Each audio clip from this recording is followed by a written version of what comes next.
comment vous est venu le goût de la peinture? J'ai toujours aimé la peinture et je me suis occupée dans les années 70-80 d'une galerie qui s'appelait la Galerie du Centre, qui se trouvait à côté du musée Pompidou.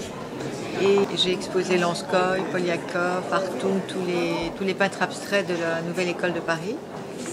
Et il y a 2 ans, j'ai été victime d'une agression à main armée chez moi, qui m'a profondément traumatisée, qui a provoqué un choc post-traumatique, un choc émotionnel important. Et pour me guérir de ce traumatisme, c'est la peinture. La peinture a surgi comme ça dans ma vie après une méditation. Et très vite, j'ai pris des pinceaux, je me suis entourée de couleurs, de toiles. Et ma main a couru très vite sur la toile, un peu comme une danse. Et après avoir réalisé ma première toile, je me suis dit, mais est-ce que c'est moi qui ai fait ça?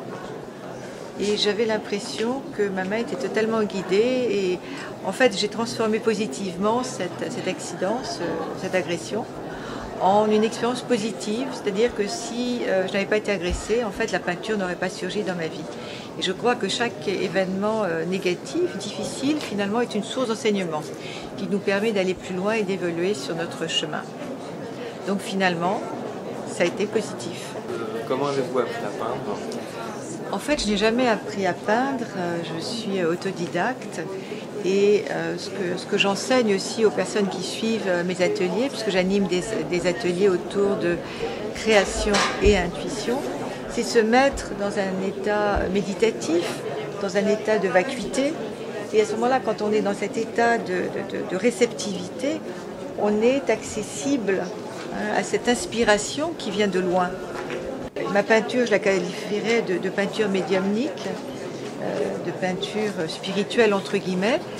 C'est ce que disait William Blake, qui est ce poète américain et visionnaire, c'est se laisser inspirer, se laisser prendre par cette présence qui est au-dessus de nous et qui peut nous traverser dès lors qu'on est ouvert à elle. Et c'est ça ma peinture. Je me laisse capter, je me laisse captiver, je me laisse prendre.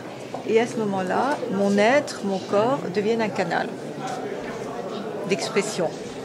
Et je dirais que ce n'est pas moi qui peins, ça peint à travers moi. Alors, Jung dirait le ça peint à travers moi, Freud dirait l'inconscient peint à travers moi, mais c'est quelque chose qui se passe au-delà de nous-mêmes.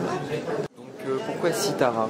Sitara, c'est un prénom qui m'a été donné par un enseignant qui ne me connaissait pas, et quand il m'a vue, il m'a dit « Vous êtes Sitara ». Ah. Je lui dis « Pourquoi ?» Il me dit « Parce que vous êtes thérapeute, vous avez des yeux comme des étoiles, aux yeux bleus, et Sitara, c'est aussi le mot, le signifiant sitar, qui veut dire que vous êtes également musicothérapeute. » Et je lui ai dit « Tout à fait vrai, tout à fait juste. » Et puis ce prénom, je l'ai mis de côté, parce que je m'appelais Martine. Et quand j'ai commencé à peindre, il est revenu. Et je sens très bien, je sens très fort l'influence de Sitara qui m'anime lorsque je peins. Sitara, c'est aussi Sarasvati, la déesse des arts dans la mythologie hindoue. Et c'est aussi Tara, la passeuse, dans la mythologie tibétaine.